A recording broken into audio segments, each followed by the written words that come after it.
Hello everyone and good morning. तर 10 दिवसाच्या सुट्टीनंतर मी आले परत घरी संभाजीनगरला. आणि घरी आल्यावर सगळ्यात पहिलं रिॲक्शन होतं माझ्या झुंबलचं. इतका आकांत तांडव केलाय त्याने मी घरी आल्याच्या नंतर, इतका ओरडलाय तो. सगळ्यात जास्त मी आता आल्याची खुशी काय काय अंगात फक्त जीव एवढा झुंबलला झाली आहे असं मला वाटतंय, आणि तुम्हाला पण काय वाटेलच. झालं जसं माझ्या व्हिडिओ बघा तुम्ही समोर आता. ओ काय काय काय आले आले आले मी आले आले. ओ गो माझं लेकरू. हो अरे बस बस बस बस किती किती झुंगल तर जीव तांडव करतच बस होता, ना. पण झुंगल सोबत माझ्या ह्या दोन्ही क्युटीज पण सुरू झाल्या होत्या, ढमकी आणि हो ढुमक्या. गो माय दोघांची नावं मी अशी हो सिमिलरच ठेवली थोडीशी. त्याच्यानंतर आणि माझ्या मेड्स पण सुट्टीवर होत्या.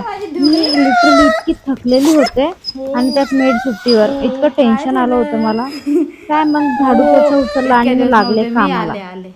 स्वयंपाक आणि नैवेद्य दाखवल्यानंतर मी केलं थोडंसं डेकोरेशन, कारण घरी कोणीच नव्हतं, तर बाप्पाचं डेकोरेशनच झालं नव्हतं. देन डेकोरेशन पूर्ण केल्याच्या नंतर मी दिवसभर काम करून इतके थकले होते, कारण माझ्या मेट सगळ्या सुट्टीवर होत्या.